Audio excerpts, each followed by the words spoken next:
Madame, Messieurs, bonsoir. Je suis très heureux de vous retrouver pour ce nouveau numéro de l'émission Décrit Info, ce magazine d'analyse d'actualité politique que nous avons lancé ici à CPL Télévision. Nous prenons des questions majeures qui retiennent l'actualité dans le domaine social, mais aussi politique.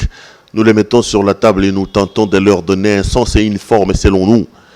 D'où d'ailleurs le concept et les slogans évocateurs de cette émission lorsque nous disons s'appelle plutôt Décrit Info, c'est le tempo de l'actu selon notre feeling.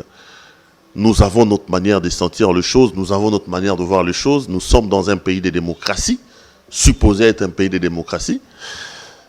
Et nous exposons ce que nous disons aux étant pris de vos critiques parce que nous sommes convaincus que du choc d'idées, la lumière finit souvent par jaillir.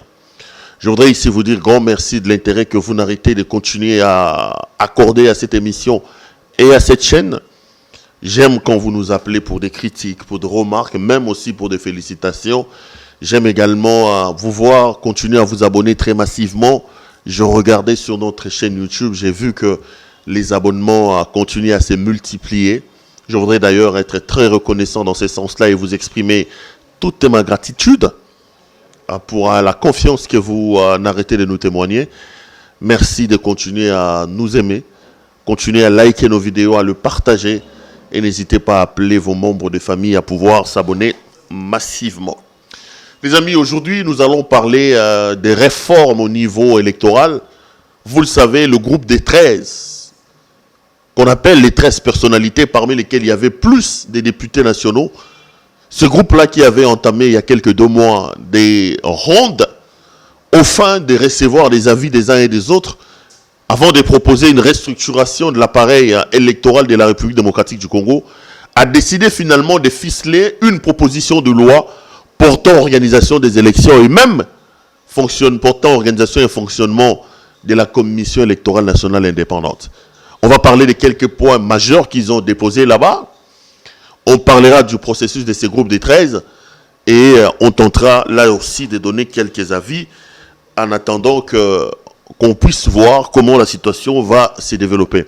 Mais vous le savez, l'actualité aussi reste dominée par la reprise de la session parlementaire. Les 2 chambres du Parlement ont ouvert leur session pour le mois de septembre. La session de septembre est une session essentiellement budgétaire. On doit donc aller déposer le budget de l'État, défendre le budget de l'État. Vous le savez, en matière de budget, nous devons être frustrés, nous devons être malheureux. Parce que l'année passée, ils nous ont proposé un budget fantaisiste de 11 milliards de dollars américains. Et tous les spécialistes le disent qu'à l'allure où nous recouvrons les budgets, où nous mobilisons nos recettes à la fin de l'exercice budgétaire 2020, nous aurons un budget qui avoisine les 3 milliards ou les 4 milliards de dollars américains. Donc c'est un budget qui sera de moins de 50% par rapport au budget prévu initialement. Malheureusement, jusqu'à aujourd'hui, le gouvernement n'a toujours pas apporté au sein de l'Assemblée nationale le collectif budgétaire au fin de corriger. Mais ils ont une raison. Ils vont certainement nous dire que le corona n'a pas permis de recouvrer l'essentiel de ces budgets-là. De toutes les façons, le corona n'est pas éternel. On va voir en 2021 ce qu'ils vont nous proposer comme budget et ce qu'ils vont recouvrer en termes de pourcentage sur le plan de cet exercice budgétaire. Mais quelques discours ont été tenus lors de cette rentrée parlementaire, notamment par le président du Sénat qui a proposé la création d'un fonds spécial pour couvrir le financement des élections. Alexis Thambwe Mwamba pense que nous devons avoir une ligne spéciale où on va y mettre un peu d'argent pour le financement des élections pour que nous ne puissions pas arriver en 2023 et que nous ayons les discours du genre Kabila lorsqu'on est arrivé en 2016. Il a organisé un glissement de 2 ans, arrogant, qui n'avait pas les moyens de financement. Alexis Thambwe Mwamba le propose donc aujourd'hui. C'est une très bonne idée, mais je suis seulement surpris que cette idée-là vienne après le départ de Kabila. Parce qu'Alexis Thambwe Mwamba qui tient ses propos, c'est un des cadors, un des ténors du régime de triste mémoire de Joseph Kabila. Mais à leur époque, ils ont quand même utilisé l'argument des manques de financement pour parler du report des élections. Aujourd'hui, ils proposent que nous ayons une ligne spéciale pour financer les élections. Dans ce pays, les amis, le problème, ce n'est pas le texte. Le problème, ce ne sont pas les intentions. Le problème, c'est l'exécution et surtout le respect des textes. Rappelez-vous que lorsque Kabila était au pouvoir, dans tous les budgets que Kabila faisait passer à l'Assemblée nationale, il y avait une ligne budgétaire réservée au financement des élections. Il était prévu que dans chaque budget, qu'on enlève 50 millions de dollars américains pour renflouer les caisses de la Commission électorale nationale indépendante, au fin de parer à ce problème-là de financement des élections. Mais cela n'a pas empêché à ce que lorsqu'on arrive en 2016, et que pour des raisons individuelles, pour des raisons qui lui sont propres, pour la boulimie du pouvoir, Kabila n'a pas hésité à nous sortir cet argument de manque de financement pour repousser les élections. Alors que chaque année, 50 millions de dollars américains étaient supposés être mis de côté pour financer à son temps les élections.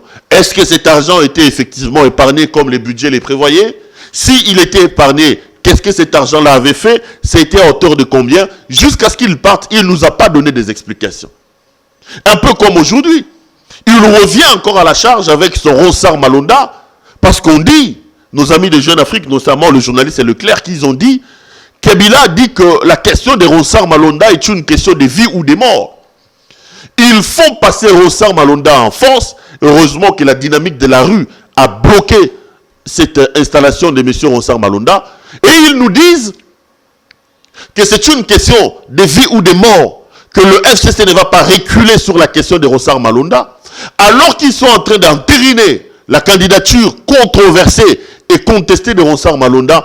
L'Assemblée nationale n'a toujours pas planché sur l'évaluation de l'exercice de la Commission électorale nationale indépendante. La loi dit qu'après chaque session, la CENI doit rentrer à l'Assemblée nationale pour déposer son rapport, un rapport qui doit être inscrit à l'ordre du jour d'une plénière et débattu. Donc, c'est exactement ça. Le problème, c'est le respect des textes, les amis. On va inscrire la proposition d'Alexis Thambwe Mwamba dans le budget, mais vous allez voir que ça ne va pas être respecté. Thambwe qui veut donner des leçons aujourd'hui, qui donne des bonnes idées, mais à l'époque de Kabila, ces mêmes idées-là n'étaient pas données. Mais on va voir ce que ça va donner. Et parmi les autres discours aussi, je voudrais relever ici les discours de Madame Mabunda, Janine Mabunda Lioko. Il a commencé son discours par critiquer les insultes dont elle a été victime. Il parle d'un silence complice de certaines personnes. Les amis, le mal d'où qu'il vienne, il faut le condamner. Je voudrais ici condamner les insultes qui dénigrent la femme, les insultes portées contre Madame Janine Mabunda. Ce n'est pas normal que dans un état de droit, dans un pays sérieux, des hommes civilisés, qu'on s'en prenne comme ça gratuitement à une dame et de surcroît présidente de l'Assemblée nationale, deuxième personnalité de la République. J'ai vu les femmes du PPRD monter au créneau. J'ai vu ces femmes crier ici. Ils ont fait plusieurs déclarations pour condamner les insultes. Je le condamne avec elles. Mais je voudrais aussi que ces femmes-là, même Janine Mabunda elle-même, elles ne doivent pas être amnésiques. Nous étions ici dans ce pays avec vous, les amis. Madame Bijou Goya, mère de famille, femme mariée, humiliée en direct à la télévision par M. Alexis Thambwe Mwamba. Les mêmes femmes du FCC, les mêmes femmes du PPRD, qui aujourd'hui haussent la voix pour condamner les insultes contre Madame Mabunda, ils ont fait des déclarations pour soutenir M. Alexis Thambwe Mwamba. Le mal est mal.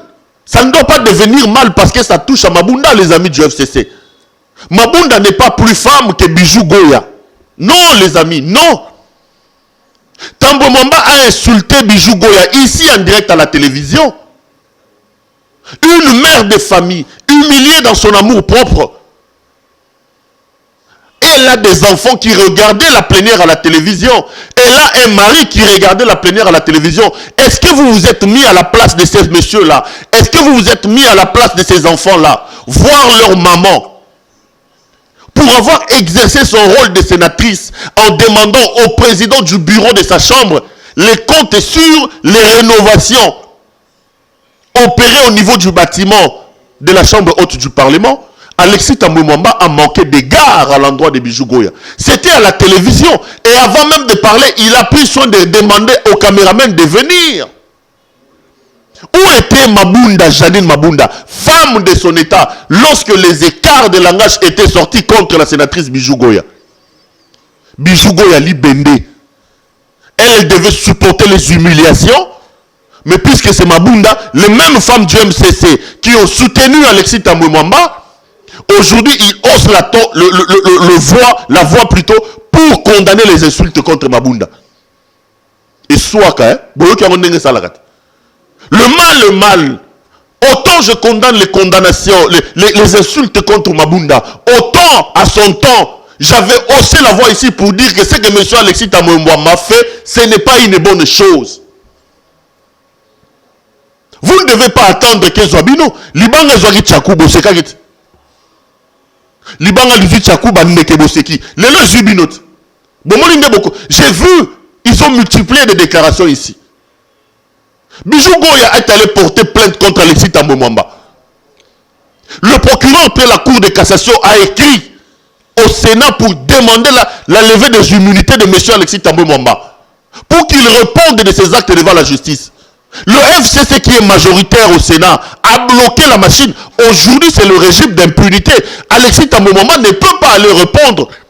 Pourquoi? Parce que la majorité mécanique artificielle de Kabila au Sénat a bloqué la machine. C'était bien à cette époque-là parce que c'était Bijou Goya. Le mal doit être mal et partout. Donc, les mêmes femmes du FCC qui aujourd'hui haussent la voix contre les insultes proférées à l'encontre ou à l'endroit de Mme Mabunda, c'est le même qui ont soutenu Alexis Tambwe Mwamba ici. Nous étions avec vous ici dans ce pays.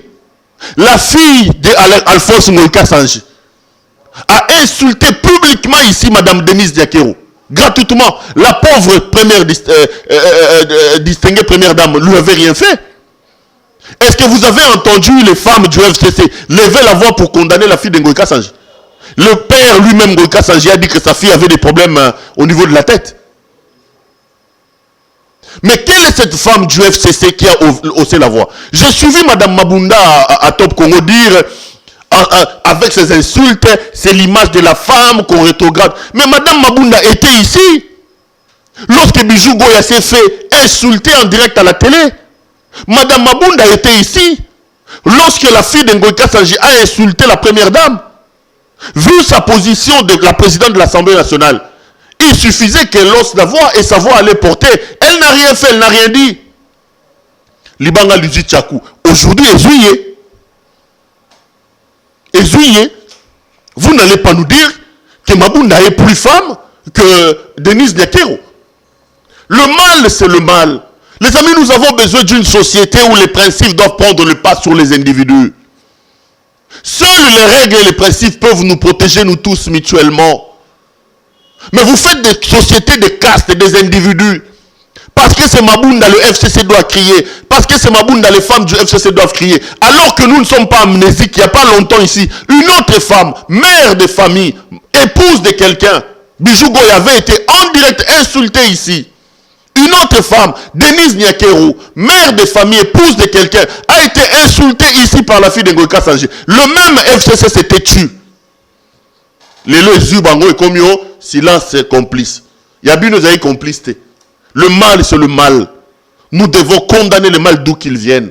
Mais arrêtons de faire des cas des individus. C'était juste une parenthèse. Je reviens à l'actualité du jour, les amis. L'actualité, les amis, c'est la proposition de loi portant réforme de notre système électoral déposée par le G13. Je l'ai dit au départ, le G13, c'est le groupe de 13 personnalités qui s'étaient réunies, faisant la ronde de plusieurs familles politiques et de personnalités de la République, au fin de recueillir les avis des uns et des autres, pour proposer justement la réforme électorale. Le groupe de Patrick Mouyaya, Henri Thomas Lokondo, Jean-Jacques Mamba, le professeur Jacques Njoli, Claudel André Loubaya et les autres ont finalement bouclé leur tournée et ils ont décidé au sortir de leur tournée de faire une proposition de loi. Quelques éléments importants sont à noter dans cette proposition de loi. Je vais d'ailleurs vous lire ces éléments-là avant de pouvoir commenter ce qui se passe. Dans la proposition de loi sur les réformes électorales proposées par le G13, Il y a quelques innovations. Parmi les innovations, il y a notamment la suppression du seuil électoral et son remplacement par la condition de recevabilité des listes pour prorata de 60% des sièges en compétition. Vous le savez qu'en 2011, la loi électorale que nous avons a introduit une question de seuil. Et la question des seuils, à l'époque, Kabila nous a fait croire que c'était pour réduire les partis mallettes et que nous puissions avoir des grands ensembles, comme ça s'est fait aux États-Unis, en France ou ailleurs. Donc il fallait avoir un seuil. Nous avons eu des personnalités qui ont été massivement votées, mais malheureusement pour eux, leur formation politique n'avait pas atteint les seuils électoraux et ils ont été débarqués. Donc à l'Assemblée nationale, vous avez des personnes moins élues qui sont là par rapport aux personnes plus élues. Et le seuil a également détruit ou mis fin à une pratique électorale que nous avons ici chez nous, la pratique des indépendants. Parce qu'on ne pouvait plus se représenter aux élections comme indépendants. Comme indépendant, c'était donc impossible de pouvoir atteindre les seuils. Il fallait absolument se regrouper autour d'une structure pour avoir la chance. Donc, le G13 appelle à la suppression du seuil électoral. Ils disent également qu'il faut qu'on aille à l'abandon de la proportionnelle et l'adoption du scrutin majoritairement simple. Ça, je soutiens aussi.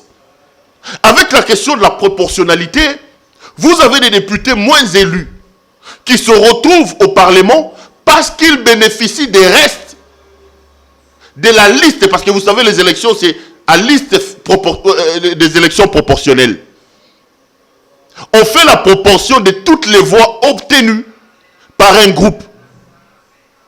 Moi, je suis Perrault Louara, je sais pas moi, de l'AFDC de Bahati Lukwebo ou du PPRD d'Emmanuel Ramazani Chadari, un exemple que je donne. Si je suis dans les listes PPRD, on va faire la proportionnalité de toutes les voix obtenues. Donc, je peux obtenir 3 voix ou 10 voix. Je passe député à cause des proportionnels par rapport à un député qui, lui, a obtenu 5000 voix. Moi, je vais profiter de la proportionnalité. C'est une loi qui favorise l'arrivée à l'Assemblée nationale des personnes qui n'ont pas été véritablement élues. J'ai toujours milité pour qu'on passe d'une élection à majorité simple. C'est-à-dire, être élu, c'est lui qui obtient plus de voix. C'est plus simple au lieu de rester dans l'élection proportionnelle. Il propose également qu'on organise les élections des gouverneurs au second degré, même les élections des sénateurs aussi au second degré. L'interdiction d'avoir dans une province plus d'un sénateur issu d'un même territoire, d'une même ville et de plus de 2 dans un groupe de communes par la ville de Kinshasa. L'interdiction des cumuls des candidats à 2 scrutins du même degré. Et comme Chida élection à Congo, il est député national, député provincial et sénateur. Et qu'est-ce qu'il fait? Il prend ses suppléants, il va mettre ses proches. Prenez notre Jack Bauer national, Alphonse Ngoïka Sanji, député provincial, député national et sénateur. Il est élu à ces 3 postes-là. Comme député provincial, suppléant, sa fille qui a insulté Madame Denise là. Il nous a dit que sa fille avait un problème dans la tête. Lui, Ngoïka Sanji, après les insultes. Mais il savait que sa fille avait un problème, mais il a mis cette même fille suppléante dans la province de ma mère, au Kassai oriental. Cette fille-là le remplace comme député provincial. Il est élu au Sénat. Sa suppléante, c'est madame son épouse. C'est elle qui la remplace comme sénateur. Et lui-même, Alphonse Ngoïka Sanji, est député national à l'Assemblée nationale. Jean-Lucien Boussa, aujourd'hui ministre, député provincial, sénateur et député national, à tous ces postes-là, il a mis ses membres de famille. Vous allez peut-être voir son suppléant à l'Assemblée nationale. C'est son fils, son suppléant au Sénat. Et il s'organise comme ça. Le reste des Congolais qui accompagnent sont des marchepieds. En fait, ils veulent nous dire que vous travaillez, que nous vous faisons croire que nous sommes là pour vous. Non, nous sommes là pour nos familles. Ça, c'est une proposition qu'il faut soutenir. Le G13 propose qu'il n'y ait pas de cumul de mandats. L'on ne peut pas être à la fois candidat député national, candidat député provincial, candidat sénateur. Vous choisissez un de ces 3 mandats. Soit vous allez au sénatorial, soit vous êtes député national, soit vous êtes député provincial. Pas de cumul. Bravo. Ça, c'est une bonne proposition. Ça va arrêter cette arnaque, cette tricherie, ces vols des hommes qui n'ont ni conscience, ni loi, ni foi, qui prennent leurs femmes et leurs enfants pour les succéder alors qu'eux, ils occupent d'autres fonctions. Interdiction de porter comme suppléant, sous peine d'annulation de l'élection, des parents en ligne directe ou collatérale, ascendant ou descendant jusqu'aux 2e génération. Et ça, je venais de le dire. Moi, si naïs suppléant, Mobali naïs suppléant, moi naïs suppléant, Sori Yakei, Oyatikali. Parmi les innovations, il y a aussi l'interdiction de distribuer de l'argent, des biens ayant une valeur pécuniaire ou tout autre avantage, ainsi que la sollicitation de l'acceptation d'un don quelconque. Ça, c'est bien. Parce que l'élection ne sera plus monnayée. Les candidats ne doivent plus aller à la Mouki. On a salé les binopons. Le rôle d'un député, d'un sénateur, ce n'est pas de faire ça. Qu'ils viennent nous dire leurs idées. Ah oui, la binomambo au moins Sima, bon voter Piaf Azua Kimiakei. Il y a la distinction des inéligibilités définitives, tralala, d'un régime légal exhaustif. Obligation de publier la cartographie électorale avant la publication du calendrier électoral. Nanga nous a fait des élections dont on ne connaît pas clairement la cartographie électorale. La loi va imposer cela. Obligation de publier les résultats bureau par bureau au niveau du centre de vote et de consolider dans un résultat provisoire au centre local des réceptions des données avant le traitement. Jusqu'aujourd'hui, la CENI n'a jamais publié l'élection présidentielle et toutes les élections bureau par bureau. On ne sait pas au bureau de Mbandal Makelele combien Félix Antoine Tshisekedi a obtenu, combien Martin Fayoulou ou comment il s'appelle Chadari a obtenu. On ne sait pas à Boudjala. La loi va imposer la publication des résultats des élections bureau par bureau. Obligation de remettre les PV des opérations de vote à tous les témoins et observations. Institution de la sanction contre le président de la CENI et ceux qui interviennent dans la transmission et la centralisation des résultats en cas de refus de la publication des résultats bureau par bureau. Il faut que le président de la Commission électorale nationale indépendante soit pénalement responsable des opérations électorales. Il n'organise pas les élections pour sa famille, pour son propre compte. Les élections engagent l'avenir d'un État. Nanga, jusqu'aujourd'hui, ne nous a jamais publié les résultats des bureaux des élections. Et il est à l'aise, il est ici en train de se promener. On veut les pénaliser aujourd'hui. Vous refusez de publier les résultats des élections bureau par bureau. On peut vous poursuivre pénalement pour ça. Ça aussi, c'est une bonne question, c'est une bonne proposition. Ça mettra la pression sur la Commission électorale nationale indépendante. Ça ne sera pas une Commission électorale nationale indépendante où les gens peuvent faire ce qu'ils veulent. Ils auront des comptes à rendre et au cas où ils ne les font pas, ils peuvent se retrouver devant les juridictions pour faute pénale. Ils doivent nous rendre des comptes, ces gens qui dirigent la CENI. Il y a aussi l'obligation de recomptage des voix dans tout contentieux électoral. Il y a l'obligation d'afficher tous les résultats bureau par bureau sur les sites de la CENI. Voici donc les quelques innovations que la proposition de loi des G13 va introduire. Ils introduisent nos 13 personnalités. C'est quelques innovations qui peuvent éventuellement aider à l'amélioration de notre cycle électoral. C'est une très bonne chose que je suis en train d'encourager. Mais il y a un problème, les amis. Il y a une inquiétude. L'inquiétude, c'est que Kabila, dans son opération machiavélique de contrôler le pays, risque de profiter de cette histoire. Le G13 risque d'avoir donné le bâton à Kabila pour battre la République. Vous le savez, lors des consultations lancées par ces 13 personnalités, Kabila a refusé de le recevoir. Le FCC a refusé de le recevoir, accusant ces hommes-là d'être instrumentalisés par le président Félix Antoine Tshisekedi. Vous savez que Kabila ne jure que sur son Ronsard Malonda. Vous savez que Kabila, avec Ngoïka Sanji en tête, veut nous arracher la légitimité et le droit de voter notre président de la République. Ils ont des agendas cachés.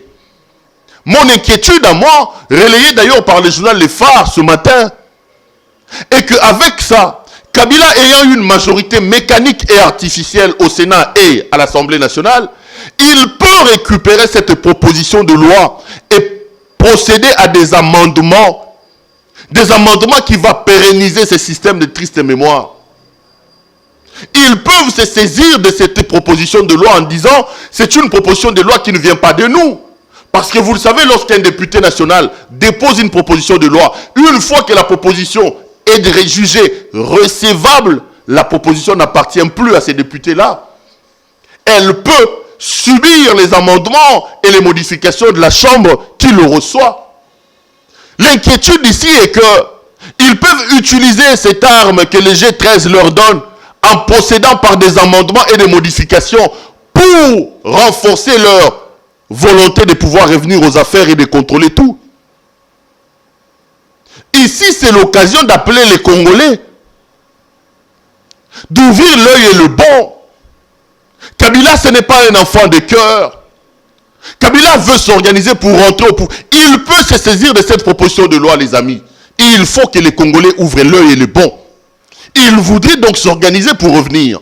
Et il peut utiliser cette proposition de loi déposée par les G13 pour apporter des amendements nocifs à notre démocratie. Il faut que le Congolais ouvre l'œil et le bon.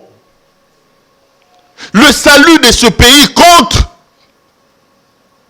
les manœuvres machiavéliques et diaboliques du FCC, c'est le courage, la bravoure de ces peuples. Ce peuple qui a fait reculer Kabila. J'entends les gens dire lorsqu'ils évoquent notamment Alassane Ouattara ou lorsqu'ils parlent du président guinéen Alpha Condé, ils disent voici Kabila a donné l'exemple, les autres ne l'ont pas fait. Les amis, laissez-moi vous rappeler ici que Kabila ne voulait pas quitter le pouvoir. L'alternance que nous avons aujourd'hui, ce n'est pas un don de Kabila. Rossi Mukendi est décédé pour cette alternance. Trésor Kapangala est décédé. Qu'est-ce que j'ai dit? Kapangala est décédé pour cette alternance. Kabila ne nous a pas donné une alternance sur un plateau. Les gens se sont battus. Les Congolais se sont battus. Et les gens doivent se préparer pour contrer tout amendement, tout virus que la majorité mécanique kabilienne voudrait insérer dans la proposition de loi de G7.